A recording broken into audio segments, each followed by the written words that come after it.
Ya, Saudara, harga BBM subsidi dan non-subsidi saat ini belum mengalami kenaikan seperti yang direncanakan pemerintah. Bahkan harga BBM non-subsidi seperti Dexlite dan juga Pertamax Turbo malah mengalami penurunan. Lantas bagaimana pendapat dari ahli kebijakan publik? Sudah bersama kami Bapak Dr. M. Husti Tamrin dari Universitas Sriwijaya. Selamat petang Pak Tamrin.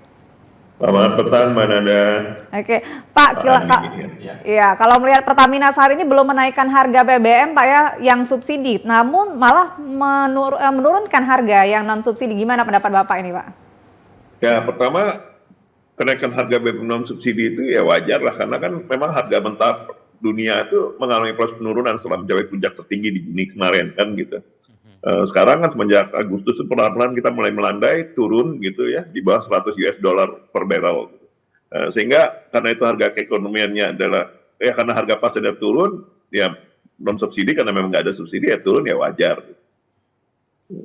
Baik, artinya memang sangat wajar begitu ya Pak ya ketika BBM non subsidi ini diturunkan. Nah lantas kalau BBM yang subsidi mengalami kenaikan nantinya, kalau seandainya ini terjadi, ini bagaimana pandangan Bapak? Ya itu dia. Pertama, kalau waktu kita mencoba mencari kaitannya dengan kenaikan dengan harga BBM subsidi gitu. Harga BBM subsidi memang kalau kita versinya pemerintah kan gitu, memang harganya itu jauh di bawah harga keekonomian, sehingga subsidi itu semakin besar ya. Apalagi kemarin karena lonjakan harga minyak mentah dunia itu yang mencapai puncak, terutama pada bulan Juninya itu tinggi sekali gitu. Itu sehingga itu menjadi beban bagi APBN kita untuk menambal subsidinya. Nah, tapi kalau kita pakai harga keekonomian, harga pasar, itu harganya juga luar biasa tingginya. Sehingga pemerintah menghadapi satu dilema. Naikkan sesuai harga pasar, yang harganya tinggi, pasti rakyat akan menjerit gitu ya.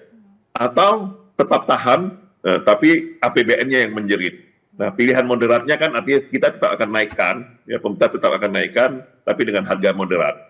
Nah, dan untuk itu juga diikuti dengan yang per 1 September ini kompensasi BLT BBM kan, mulai ada kompensasi BLT BBM.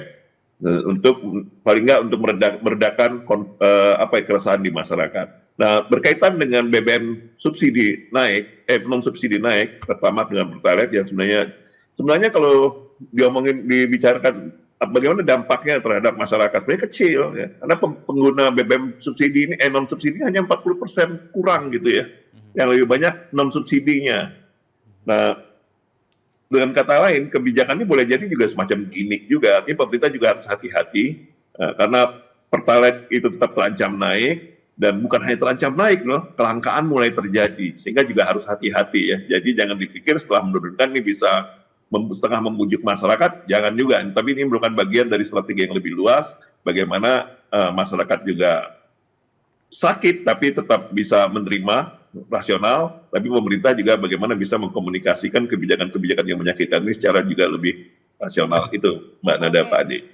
Pak Tamrin, masalahnya kan sekarang ini yang terjadi BBM yang subsidi ini masih terus langka dan masyarakat masih harus mengantri panjang di SPBU terdekat ini gimana nih baiknya Pertamina harusnya nih Pak? Itu dia ya, dan pemerintah itu juga berubah-ubah terus gitu kan, sehingga apa yang disosial seperti tadi ada yang ngomong mau daftar nggak jadi karena nggak jelas, memang nggak jelas kan, ada coba kebijakan ganjil genap, kebijakan, maka pemerintah harusnya itu Pertamina lah ya, punya strategi yang tepat ya, komunikasikan dengan baik dan konsisten. Yang seperti sekarang kan harganya tetap ditahan, terus kita pemerintah jerit-jerit bilang APBN ini berat nih bebannya, tapi masyarakat juga dapat minyaknya langka. Tiap hari kita melihat di kota aja antrian-antrian yang mengular sampai keluar-keluar dan membuat kemacetan jalan. Di daerah apalagi, bukan hanya antri, minyaknya juga kagak ada gitu kan. Dan ini kan meresahkan ya. Dan ini nggak bagus lah untuk ketentraman masyarakat. Oke. Gitu Mbak. Oke. Baik, terakhir Pak Tamrin, apa saran Anda Pak selaku ahli kebijakan publik mengenai BBM saat ini begitu?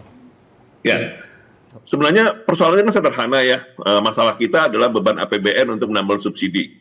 Sehingga mau nggak mau pilihan kita adalah bagaimana kita menaikkan harga BBM. Kan sebenarnya itu kata kuncinya, gitu ya.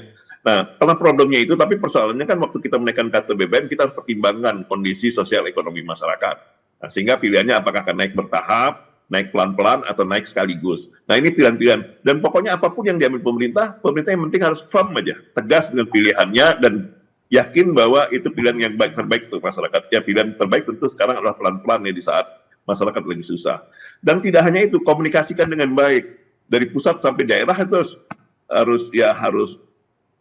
berbaris dengan baik, harus konsisten, konsekuen dengan kebijakan-kebijakan yang sama-sama saling mengamankan. Jadi jangan seakan-akan hanya kebijakan dari Pertamina aja, sementara pemerintah daerah juga nggak bisa berbuat apa-apa. Gitu. Yang penting harus ada sinergi yang baik, itu Pak Sandi. Baik, terima kasih Pak Dr. HM Tamrin tentunya telah bergabung bersama kami selaku ahli kebijakan publik, dan kita berharap ini apapun nantinya kebijakan dari pemerintah ini juga tentunya dapat yang terbaik untuk masyarakat dan warga di Indonesia. Terima kasih Pak Tamrin. Ya, makasih Mas Adi, Mbak Naya Strakasat ya. Ya, selamat petang Pak. Dan saudara, kita akan ikut informasi selanjutnya.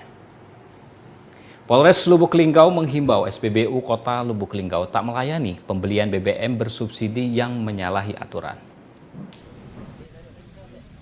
Inilah sidak yang dilakukan Polres Lubuk Linggau di salah satu SPBU kawasan Jalan Yos Sudarso, Kelurahan Tabah Koji, Kecamatan Lubuk Linggau Timur 1. Kapolres Lubuk Linggau juga melakukan pemasangan spanduk peringatan dan imbauan bagi petugas SPBU maupun warga masyarakat agar tidak menyalahgunakan penggunaan BBM bersubsidi seperti pengangkutan, penyimpanan, dan penjualan tanpa memiliki izin resmi dari Pertamina. Jika nantinya masih ditemukan oknum yang melakukan pelanggaran penyalahgunaan BBM bersubsidi, pihaknya akan melakukan tindakan tegas sesuai Undang-Undang Nomor 22 Tahun 2021 tentang minyak bumi dan gas. SPBU BBM bersubsidi, ya. Kenapa? Subsidinya kurang tepat sasaran. Maka dari itu untuk kendaraan yang berjenis solar itu diberikan kepada masyarakat yang benar-benar biar tepat sasaran. Polres Lubuk Linggau juga melihat langsung aktivitas antrean warga yang tengah mengisi BBM, terutama jenis BBM bersubsidi dengan aplikasi My Pertamina. Dari Lubuk Linggau, Ferry Setiawan, TVRI Sumatera Selatan melaporkan. Informasi aktual lainnya akan kami hadirkan untuk Anda setelah jeda berikut. Tetaplah bersama kami.